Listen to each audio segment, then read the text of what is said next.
Olá pessoal, tudo bom? Hoje vamos falar um pouco sobre o transplante. E a pergunta mais comum é: o que é o transplante? O transplante nada mais é que a retirada de células, tecidos e órgãos de um determinado indivíduo que é chamado doador. Os enxertos vão ser inseridos em outros indivíduos que é chamado receptor. Na verdade, o transplante vai ser o doador e o receptor. O doador vai ser que vai doar o enxerto e o receptor vai receber aquele enxerto. O receptor e doador podem ser indivíduos diferentes ou o mesmo indivíduo pode receber o próprio enxerto. Por exemplo, o ponto de safena, que é a retirada de uma veia da perna do indivíduo e enxertada na veia da circulação coronariana do mesmo indivíduo. E outra pergunta: por que o transplante é feito? Na verdade, o transplante é feito para suprir um déficit funcional daquele receptor, como, por exemplo, o indivíduo está com o coração que não está funcionando de maneira adequada, então vai ser retirado um coração com melhores funcionamentos de outro indivíduo e vai ser enxertado no paciente, repondo, substituindo aquele órgão que estava com um déficit funcional. A grande limitação dos transplantes é que faz com que eles sejam estudados através da imunologia. Nada mais é que a resposta imune do receptor dos tecidos dos tecidos do doador, já que são tecidos reconhecidos como estranhos ao receptor, que é chamado de rejeição. E quais são os tipos de enxerto? Quais são eles? São o cisgênico, o autólogo, o halogênico e o xenogênico. O autólogo pode ser chamado como autoenxerto, que é quando vai ser transplantado um enxerto do indivíduo para ele mesmo. Aqui, ó, o autólogo, ele é o mesmo indivíduo que ele pode ser transplantado para ele mesmo. E ele é o mais utilizado e não vai haver a rejeição. O cisgênico é o transplante de gêmeos univitalinos que tem os mesmos genes. Nesses transplantes também não vai haver a rejeição, pois eles têm o mesmo gene, como esse aqui também tem os mesmos genes. E o autólogo, ele é um dos mais utilizados ultimamente, né? Também temos o halogênico, que pode ser chamado como haloenxerto, que é o transplante de indivíduos diferentes, mas que são da mesma espécie. Nesse caso, vai haver sim uma rejeição, pois são indivíduos geneticamente diferentes e vão ter, portanto, moléculas que são reconhecidas por receptores como antígenos, que são os chamados haloantígenos. Abreviamente, vai ter um grau, sim, de rejeição, diferente de acordo com o quão parecidos geneticamente são o doador e o receptor. E os principais moléculas que vão determinar a rejeição são as moléculas do MHC. E também tem o xenogênico, que é o transplante de indivíduos de espécies diferentes. São enxertos que vai ser fortemente rejeitados, porque não vai haver semelhança genética nenhuma entre eles. E os antígenos do doador, que vão causar rejeição nos receptores, são chamados de xenoantígeno. Então, quanto mais parecidos os genes dos receptores e do doador, menos probabilidade de haver a rejeição. Como consequência, mais tempo ele vai durar no indivíduo, porque ele vai estar sendo menos atacado pelo sistema imune do receptor. E qual é esse grande problema do sistema do transplante?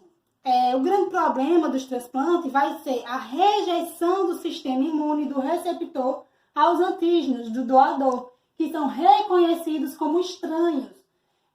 Como dá para ver aqui, ó, o xenogênico. Quando se vai fazer o transplante, se busca o maior grau de equivalência genética entre doador e receptor, de forma a minimizar essa rejeição. A forma artificial de se driblar a rejeição é imunossuprimindo o receptor, ou seja, você vai diminuir a ação daquele receptor de forma que ele não vá atacar de forma tão incisiva naquele órgão que tenha antígenos do doador. O grande problema da imunossupressão é que aquele indivíduo vai ficar mais suscetível não só à infecção, mas também a tumores. Agora vamos falar um pouco sobre as imagens, que é para dar a entender melhor.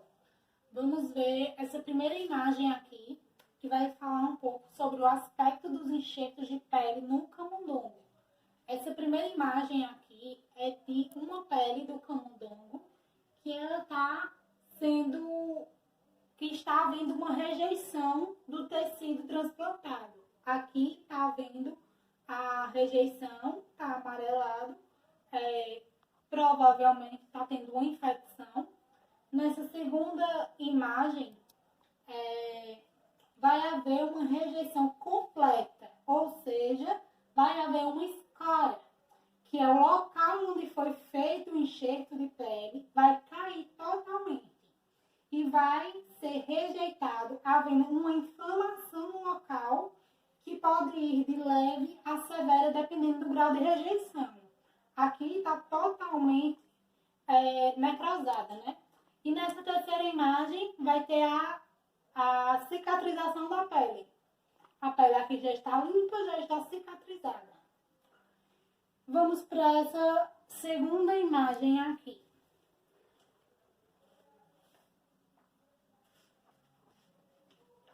Nessa segunda imagem vai ser a memória especificidade da rejeição dos aloenxertos de pele. Nesse primeiro quadro, está aqui no segundo dia, vou ler uma historinha para vocês entenderem melhor, que é os aspectos e os aloenxertos de peles obtidos de 2 doadores B e C não relacionados foram aplicados no coelho A, que já tinha sido rejeitado um período antes. Um primeiro enxerto fornecido por B. Embora o autoenxerto A permaneça intacto, o enxerto C, encontrado pela primeira vez, sofre rejeição primária, enquanto o segundo enxerto fornecido por B desprende-se muito rapidamente. Vou mostrar aqui a vocês. O aspecto normal dos enxertos cutâneos do coelho A, que é esse aqui, que já havia recebido um enxerto de B. E o aspecto dele está normal, como vocês estão vendo aqui. Já nesse segundo caso, com 6 dias após, a rejeição de B está mostrando aqui que ela está com degeneração. E A e C estão aparentemente normais. Com 10 dias depois, B perdido, totalmente perdido, que ele era assim, normal, ó. E aqui ele está totalmente perdido. E C em degeneração. E A está se misturando com seus receptores. Tá vendo? A diferença desse, aparentemente normal, sendo que esse aqui já tinha recebido um enxerto, mas ele está aparentemente normal, e aqui está sendo degenerado gradativamente, dependendo dos dias. Segundo dia, 6 dias e 10 dias. Vamos para esse segundo caso aqui, que a rejeição do enxerto gera memória que é específica e pode ser transferida pelas células T. Nesse primeiro caso aqui, os camundongos da raça A, previamente enxertados, que esses daqui, todos estão previamente enxertados. Aqui vai ocorrer a transferência de células T, e aqui os camundongos de raça virgem, e aqui vai ser o tipo de rejeição. Nesse caso aqui, na experiência 1, o receptor da raça A, que recebe células T, receptor da raça A, que vai receber as células T, que esse é o receptor, que já rejeitou o enxerto de um animal da raça B. Tem rejeição acelerada. Já esse daqui de um enxerto da raça B, isso ocorre mesmo que o camundongo que não recebeu o enxerto não tenha sido propriamente enxertado antes. E vamos para essa terceira imagem, que é a hereditariedade dos genes que controlam os antígenos dos transplantes. A letra A, representada aqui de vermelho, é um gene que expressa o antígeno A, enquanto a letra B, representada de verde, é um gene aleico, do mesmo locus genético. As raças puras são homozigotas para A e A e para B e B, respectivamente. Com os genes são codominantes um animal, com o genoma A e B, expresso dois antígenos, torna-se tolerante a eles e, consequentemente, aceita enxertos de doadores A ou B. Vou mostrar uma experiência que vocês vão entender melhor mais na frente.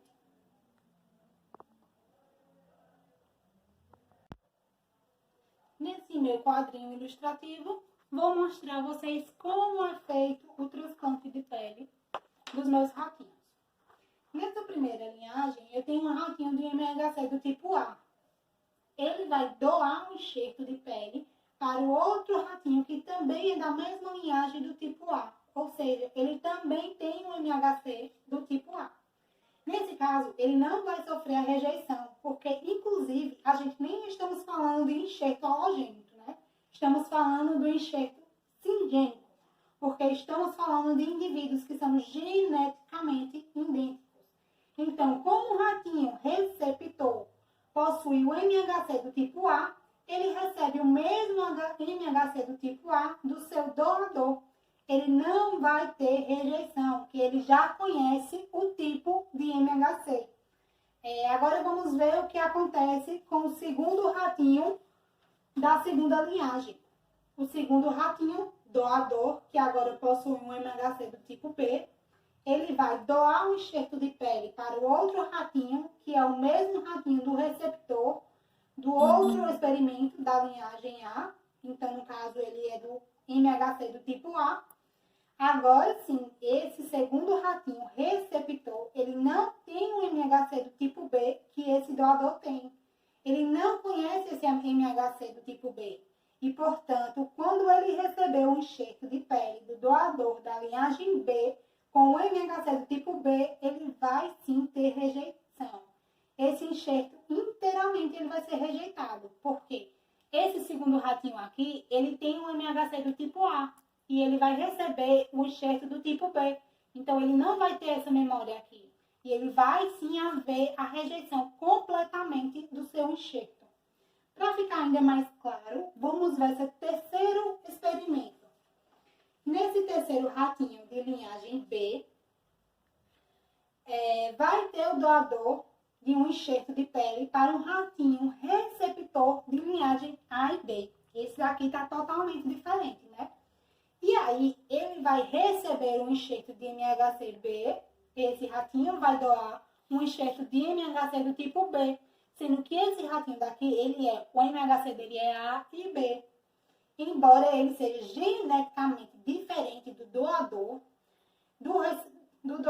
ele não vai haver a rejeição do MHC do doador. Ele não vai rejeitar o enxerto. Por ele ser A e B, ele vai ter a memória do MHC-B. Então, ele não vai sofrer a rejeição. E, por fim, vamos para o quarto e última experiência do nosso quadrinho ali do lado. O último ratinho híbrido, que tem um MHC do tipo A e B, tem um doador de linhagem A e B. Então, ele está doando seu enxerto do tipo A e B para um receptor de linhagem A.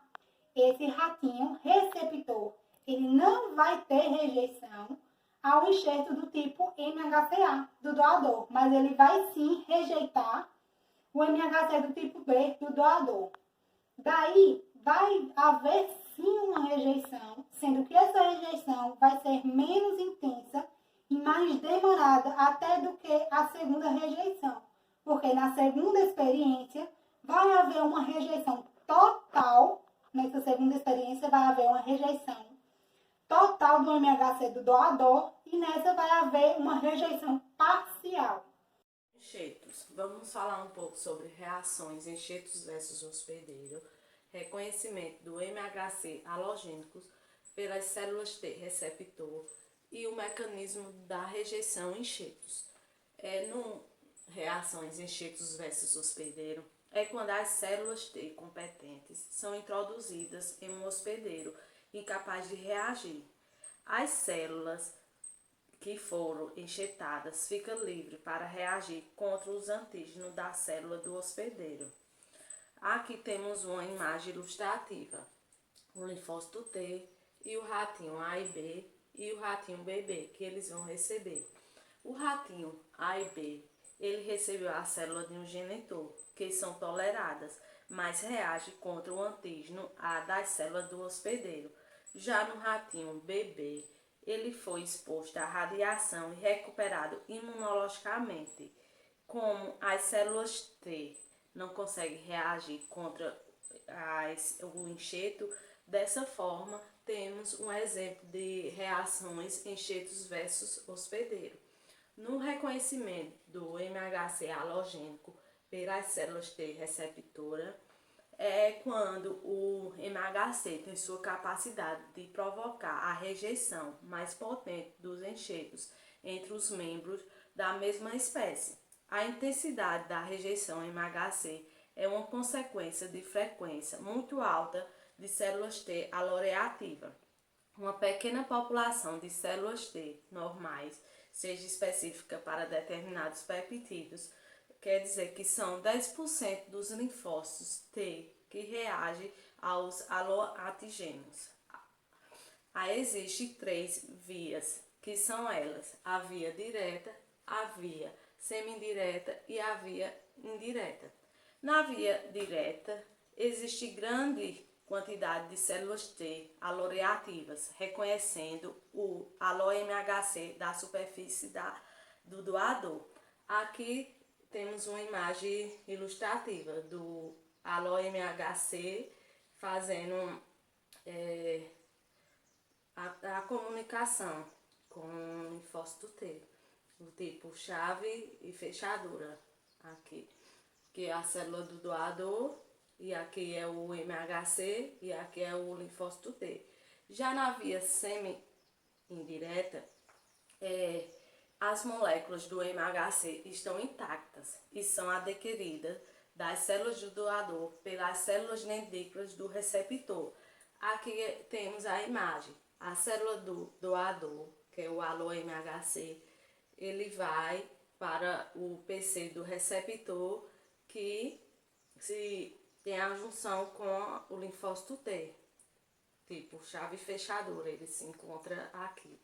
Já na via indireta, é uma quantidade menor de células T do receptor, reconhece peptídeos derivados do alo-MHC, apresentado pelas moléculas do MHC próprio das células apresentadoras de antígenos do próprio receptor. Aqui temos a imagem, aqui é a célula do doador, o MHC sai, vai para o PC do receptor para se ligar ao linfócito T. Já no mecanismo de rejeição em enxertos, são vários componentes do sistema imune que podem mediar um ataque contra o órgão ou tecido estranho. Daí contribui para a rejeição.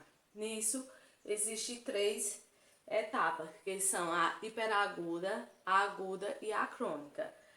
Na hiperaguda, ela é caracterizada pela formação de trombos no enxertos imediatamente após o transplante. É mediado por anticorpos naturais produzidos por LB e B1. é direcionado contra o MHC estranho e contra as moléculas endotélias do doador. A exposição do endotélio leva à ativação extensiva da cascata de coagulação e formação de trombos. Aqui está os trombos, aqui está o anticorpo que liga ao antígeno, que vai se formar os trombos. Aqui são as formações deles. Já na aguda, ela é caracterizada pela lesão vascular e mediada por linfócito T e anticorpos. Uma semana depois do transplante é que vai surgir essa rejeição. A inflamação é induzida por um linfócito T que migra para a região do enxerto. Aí, o CD4 e o CD8 combinados colaboram com a produção de anticorpos contra o loatigênio. Aqui tá as imagens. Aqui na crônica, ela pode levar meses ou ano para desenvolver. As causas são vários mecanismos imunes ou recidiva da doença original. Os mecanismos não estão totalmente esclarecidos, mas podem envolver linfócitos, fagócitos, anticorpos e complementos. E ela é caracterizada por fibrose ou anormalidade vascular e perda de função do enxerto. Aqui é a célula e aqui são os macrófagos e os linfócitos e aqui são as fibroses que ela vai formando. E aí dá o mecanismo de rejeição dos enxertos. Aqui um pouquinho sobre a função do anticorpo. Começa pelos linfócitos T. Eles são os responsáveis pela rejeição dos transplantes. Em seguida vem a resposta halogênica. Ela pode ser direta e indireta. Nas diretas, ela ocorre quando há a apresentação das moléculas maiores do MHC do aloenxerto. Na indireta, ela ocorre via células apresentadoras dos antígenos. As células apresentadoras dos antígenos são responsáveis pela indireta. Em seguida vem o gene MHC, da classe 1, que é o HLA, HLB e HLC. Eles são encontrados em quase todas as células nucleadas e tem uma atuação de reconhecer os antígenos proteicos externos, incluindo os transplantes, e reconhecidos pelos linfócitos T, citotóxico ou CD8+.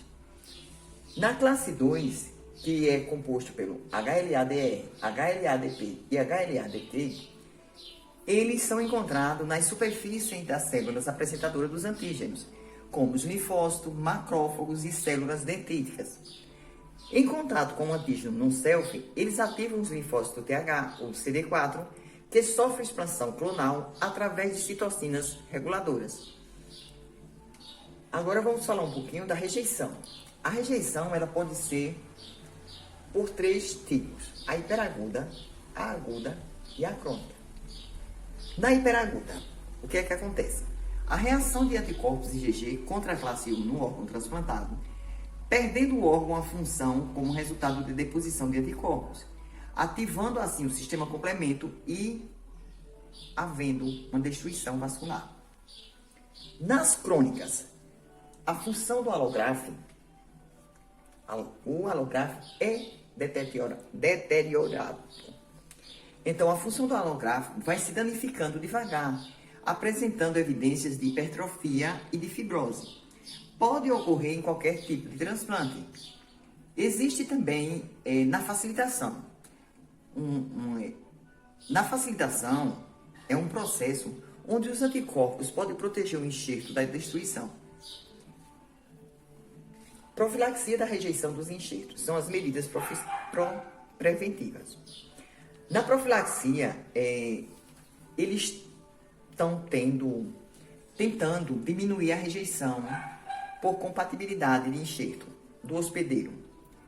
Pesquisadores eles têm se esforçado para aumentar no máximo a eficiência dos enxertos. A tipagem LA dos tecidos.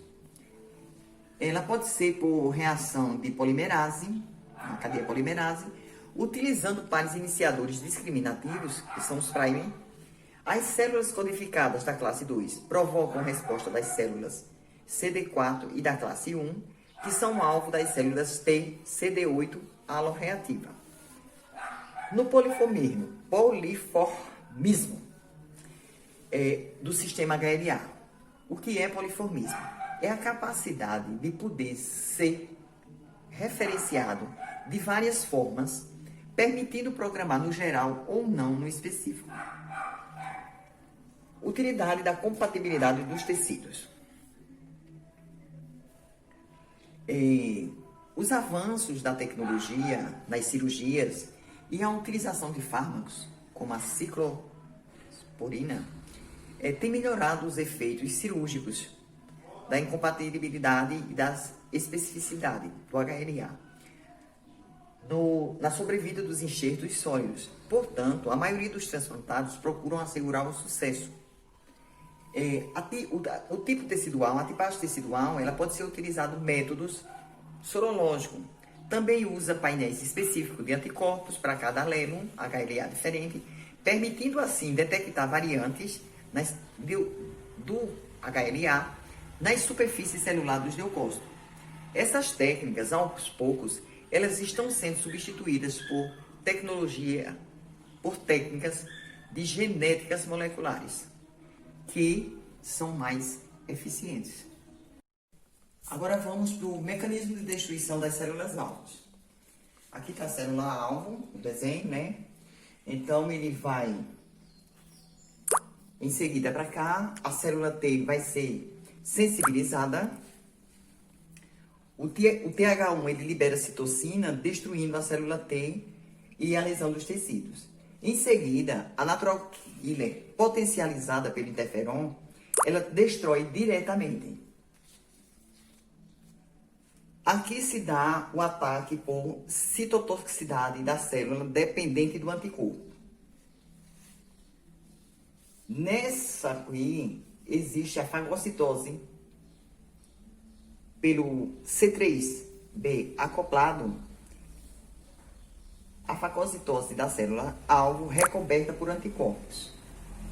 Em seguida, a adesão das plaquetas, a fixação das plaquetas ao anticorpo ligado à superfície do endotélio resulta na formação de microtombos. Aqui o sistema complemento, ele entra em ação, né? Devido à citotoxicidade mediada pelo complemento, jogando aqui a última fase, que é o macrófago ativado, ele é inespecificamente mediado pelo IFNI e a C3b. Possivelmente pode ser citotóxico para as células do enxerto. Talvez por ação extracelular do PNF e dos radicais, que aparecem em oxigênio produzidos na superfície das células, o IFNT, o interferon, o macrófago, etc, etc.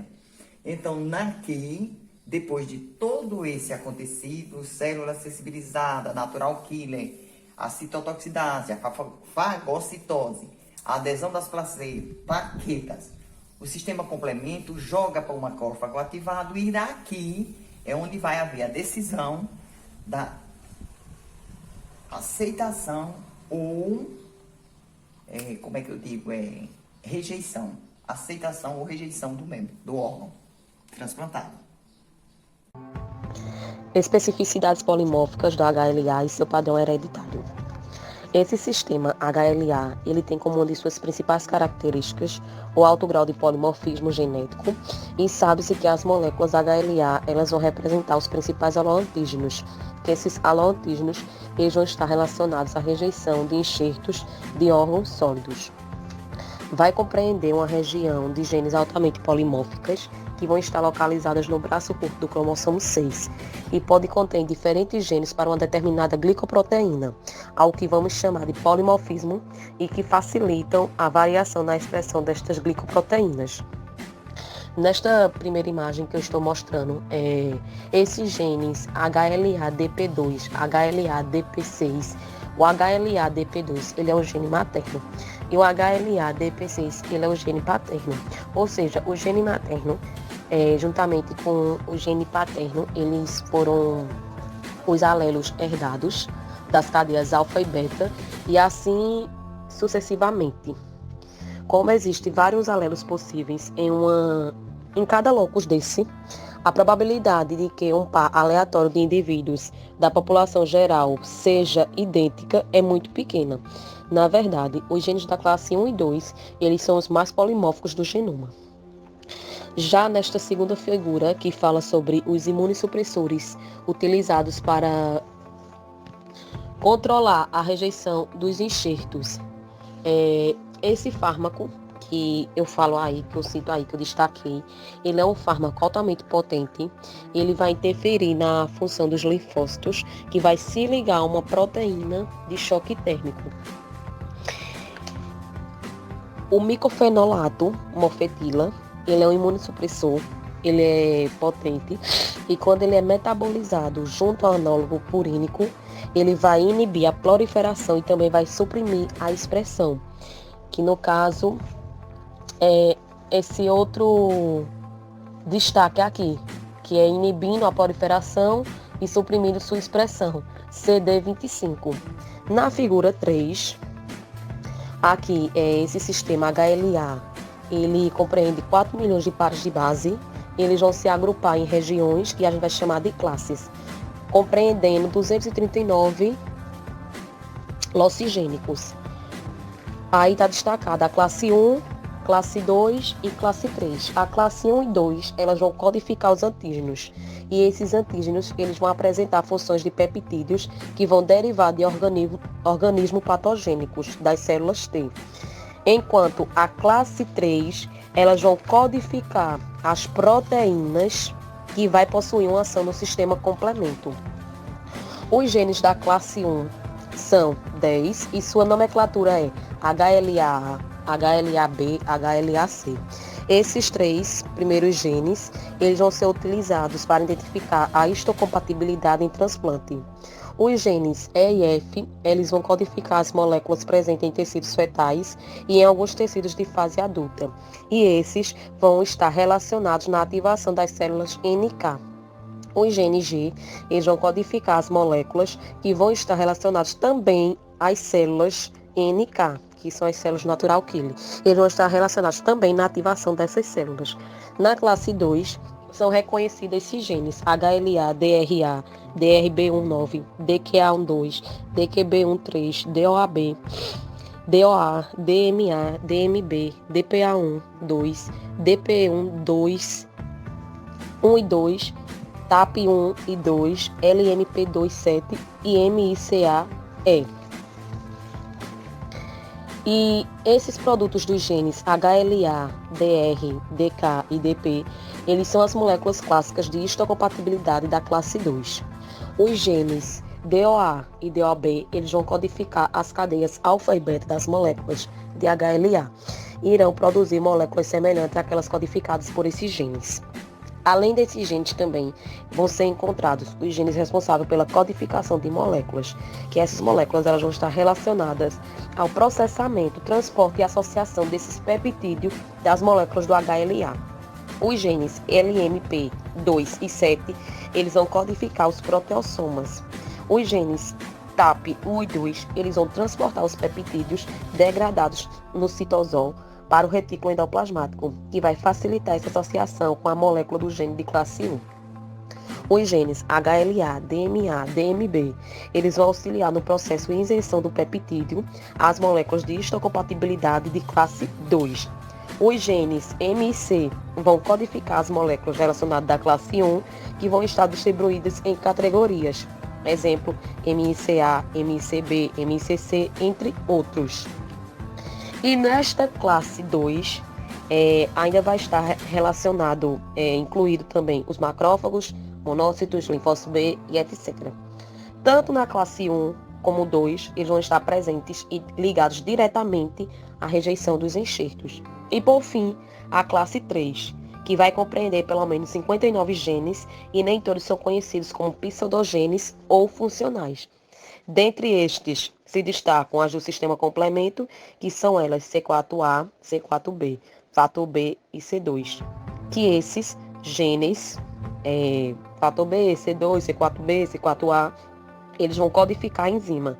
Essa enzima aí, 21 hidroxilase, que é uma proteína do choque térmico, HSP70, TNF, LTA, que vão codificar as citocinas TNF-alfa e LT-beta.